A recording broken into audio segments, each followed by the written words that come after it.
السلام عليكم، نتمنى كي دايرين لاباس. نتمنى تكونوا على خير وبخير ونلقاكم في هذا الفيديو في احسن حال. مرحبا بكم في درس جديد من دروس تعليم الصاله والخياطه. اليوم ان شاء الله غادي نخدموا التنوره نص كلوش. الله غيكون على التنوره كلوش والتنوره دوبل كلوش، اولا الصايه كلوش، الصايه نصف كلوش، والصايه دوبل كلوش. اذا نبداو ان شاء الله بالصايه نص كلوش. بالنسبه للصايه نص كلوش كنحتاجو في الثوب يكون عندنا متر ونص في العرض، راه ديجا الثوب كيكون فيهم نص متر ونص في العرض. وبالنسبه للطول كناخذوا 2 متر. دونك كنشدوا الثوب هو هذا، دونك قلنا هذا هو العرض ديالو وهذا هو الطول ديالو. كنشدوا الثوب كنتنيوه على شكل مثلث بهذه الطريقه هذه، يعني كنشد الثوب هكا بحال هكا، يعني كنطويه على شكل مثلث، يعني بحال كيتطوى ليا على جوج. هنا في هاد الجهه هنايا في هذا الراس ديال هذا المثلث هذا هنايا كناخذوا الحزام، دوره الحزام. دوره الحزام قلنا اننا كنشدوا الدوره ديالي، كنشدوا الدوره ديالي ديال الحزام كامل، كنشدوها كنقسموها على 2، يعني كناخذوا المتر كنطويوه على جوج، كيعطيونا نصف دوره الحزام، لان الثوب عندنا على جوج، دونك غناخذوا النصف ديال الدوره ديال الحزام. ناخذ عندي هنايا كمثال، مثلا عندي دوره الحزام فيها مثلا 20، دونك كناخذ قلنا 20 سنتيمتر هي ديال دوره الحزام، كنقسمها على جوج كتعطيني 10. تعطيني 10. دونك كنشوف هاد العشرة فين غتجيني في هاد المثلث، دونك كنزل به. مثلا عطاتني هنايا ها هي 10 هنا،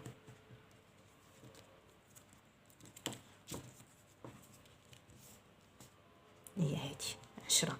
دونك كنعلم هاد العشرة فين عندي، ها هي وكناخد كنشوف الطول من الفوق حتى لهذيك النقطه اللي حددت لي 10، شفتوها هي هادي. وكنشد المتر كنبقى ندور به.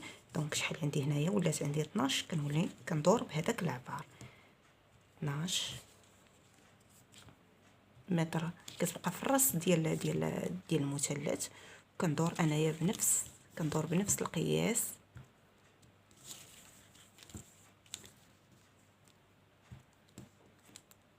كنقد نشد هنايا المتر بفنيته وكنبقى ندور فيه بحال هكايا، كناخذ العبار. دونك هذه عندي هي الدوره ديال الحزام. دابا نمشيو للدوره ديال نشوفوا الطول الكلي اللي باغ. بالنسبه للطول كنشوف الطول اللي انايا باغاه، ما كنحسبش الطول من هنايا من الفوق، لان هاد البارتي كامله غتقطع غتمشي، يعني الطول راه كيبدا من هنايا. نشوف مثلا شحال بغيت في الطول ديالي، كنحدد هذاك الطول اللي انا باغاه وكنزيد عليه هذا الشيء اللي بقى عندي الفوق.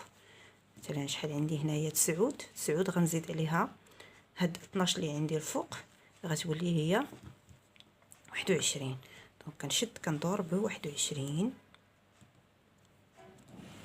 ممكن عندي عرجه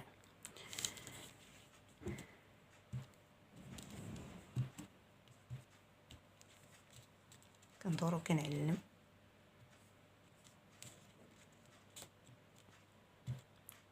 هكا باش الدوره ديالي كتجي قاده.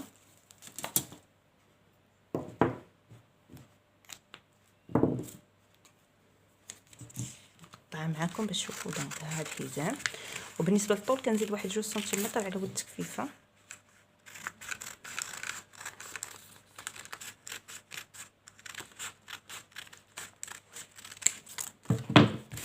كنحيد هادو، كتبقى عندي هذه هي الصايه ديالي. كتكون عندها يا اما كدار بهذا الشكل هذا، يعني كتجي بحال هكا الخياطه كتجي اللور بحال هكا، وهنايا كنلصق فيها الصمطه.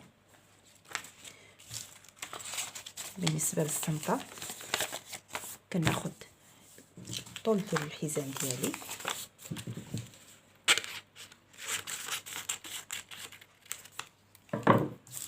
الصمطه كتبنيها حتى هي على جوج هكا. كناخذ العبار ديال الحزام ديالي اللي هو هذا، يعني رجع القياس هو هذاك، وكنطلع وكناخذ هنايا الفوق كناخذ 10 سنتيمتر، هنايا كناخذ 10 سنتيمتر، وهنايا كناخذ الطول اللي عندي في الحزام. وبالنسبه للصايه ممكن كيف ما قلت لكم ان يكون عندها خياطه واحده هنايا اللور، وممكن انها تكون فيها الا بغيتوا الخياطه في الجنب كديروا جوج خياطات. دونك كتعاودوا تقطعوا، كتحلوها من هنايا وعاد باش كتخيطوا. دونك هذا كنجيو كيتبنى على جوج باش كيجي السمطه هو اللي كنلصقوا هنايا. وهذا اللي كيلصق هنايا بالماكينه راه غادي يبان، انا غنوريه لكم في الثوب. دونك نخليها هكا ملي غتجي السمطه هكا. بالنسبه لهنا لان القياس هنايا كناخذوا قياس ديال الحزام، يعني كيخاصنا هنايا نديروا السنسله، يعني كنخيطوا حتى لهنا وكنخليو هاد البلايصه هادي فين كنديروا كنلصقوا السنسله. ان شاء الله تنوريكم طريقه التركاب ديال السنسله. في حاله الا ما بغيناش نديروا السنسله كنديروا هنايا في هاد السنطه هادي كنخشيو، كناخذوا لاستيك الغليظ وكنخشيوه هنايا. ولاني كيخصني ناخذ في العبار ديال الحزام ديال التنوره كيخصني ناخذ اكثر من القياس ديال الحزام، يعني خصني نزيد على الاقل واحد 5 سنتيمتر باش الصاي ملي يجي يلبسها من التحت تطلع لي، لان الدوره ديال الحوض كتكون كبر من الدوره ديال الحزام. يعني على الاقل واخا ندير دوره الحوض نديرها هنايا في الحزام باش ملي ندير فيه انايا لاستيك يقدر تطلع لي الصايه.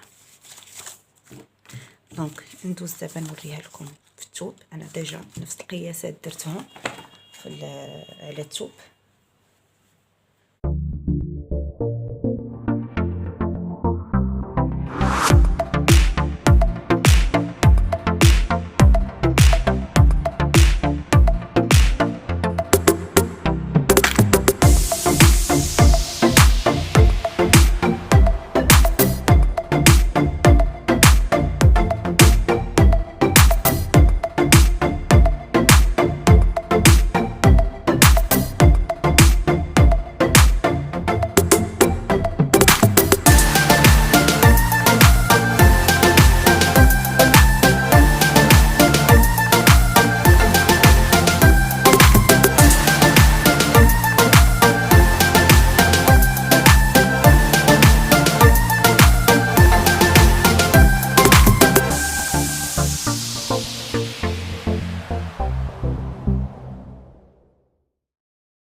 ها هي على الثوب.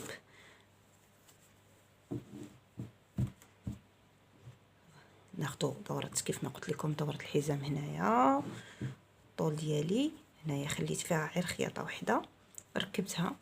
ها السمطه ديالتها كيفاش كتجي، وهذه هي كتجي على هذا الشكل. هذه الصايه نص كلوش. فوالا نمروا دابا للصايه. دونك ناخذوا الان الصايه ولا التنوره كلوش. بالنسبه للتنوره كلوش غادي نحتاجو 1.5 متر في العرض و3 متر في الطول. كناخذوا الثوب كنطويوه هكا على زوج وكنعاودوا نطويوه هكا عاوتاني على شكل مثلث، كنطويوه على زوج ومن بعد على شكل مثلث. اذا شحال غيولي عندي هنايا ديال الثوب من الطبقه ديال الثوب؟ عندي ها الاولى، ها الثانيه، ها الثالثه، ها الرابعه. دونك ولا عندي الثوب بحال على 4، ولا عندي الثوب على 4. اذا الدوره ديال الحزام دابا غادي ناخذوا الدوره ديال الحزام اللي قلنا عندنا 10 عفوا 20 قسمناها على جوج هي 10، غنزيدوا نقسموها على زوج، يعني غادي دوره الحزام غادي نقسمها على 4، لان عندي الثوب على 4 دوره الحزام غتقسم على 4. دونك غنشوف هنايا عندي غتجيني هي 5. 20 على 4 هي 5. شوفوا هاد الخمسة فين غتجيني، ها هي جاتني هنا. كيف ما القاعده كنعلم كناخذ المتر ديالي. دونك بلاتي ناخذ مسطره باش يكون واضح. دونك كناخذ المسطره، ها هي عندي 5 كندور بنفس القياس ديال 5 سنتيمتر. كناخذ الطول اللي انا باغا بنفس الطريقه، يعني الطول اللي انا باغا وكنزيد عليه هذا الشيء هذا اللي غادي يتقطع. دونك نبدا من هنا ناخذ هذا هو الطول ديالي 14، انا ندور به عفوا خص الدوره. ودائما نثبت هنايا بشي بفنيته باش يبقى عندي، باش ما يهربش لي المتر وما يبقى عندي القياس هو هذاك مقاد. فوالا نقطعها معاكم باش تشوفوا الفرق ما بين الصايه نص كلوش والكلوش. دونك هذا مكان الحزام.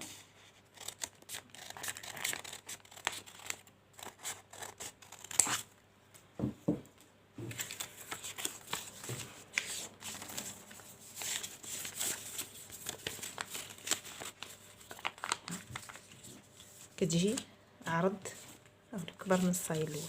ها الصايه نص كلوش كتجي من التحت، وها الكلوش كتجي وسع منها وعرض منها. بنفس الطريقه كنديروا ليها الحزام حتى هي. الا بغينا ليها الصمطه نديروا فيها لاستيك كنزيدوا نفس القياس حتى هي. غنوريها لكم ديجا انا وجدتها على الثوب باش ما نطولش عليكم الفيديو. دونك ها هي الصايه،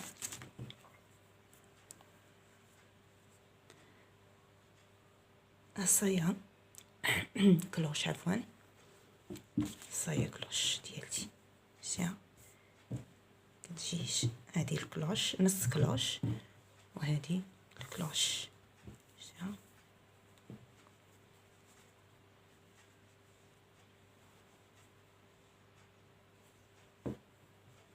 دابا نمشيو للصايه دوبل كلوش.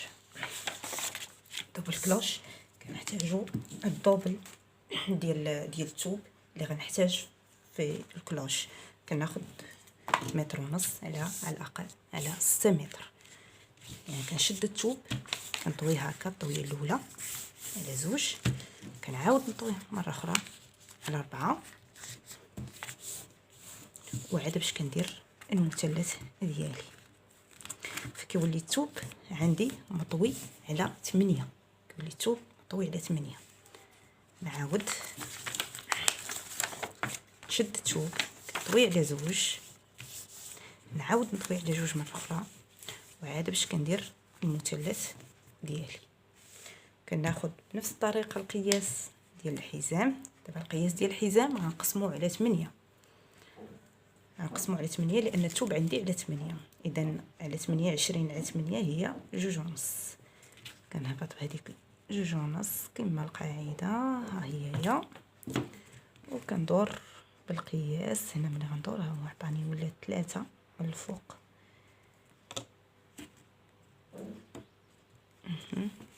كناخذ عاوتاني الطول اللي انا باغاه فين بغيت الصايه تجيني.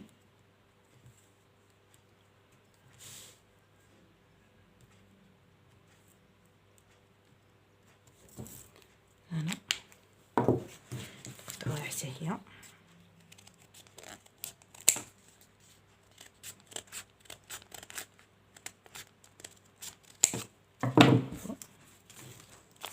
فوالا هذا لان عندي الورق الصغير. فوالا نجي بحال هكايا. عندهم نفس دوره الحزام يعني بالكلوش كدار في الفستان، هذاك النصف ديال الفستان خصوصا ديال المناسبات وديال هذا. كتجي الصايه من التحت عريضه بزاف.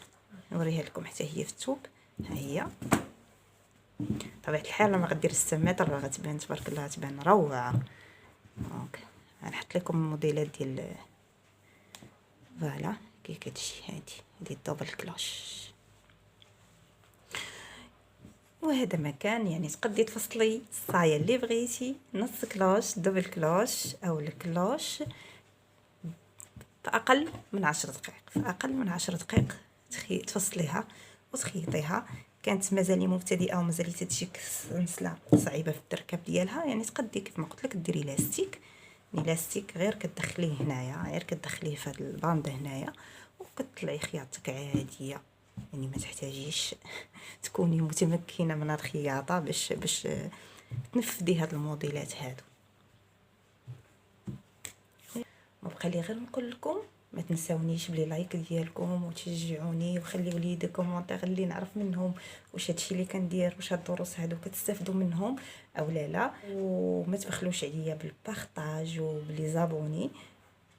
ونخليكم على خير، ونلقاكم في فيديو جديد في احسن حال ان شاء الله يا ربي، ودمتم امنين. مع السلامه.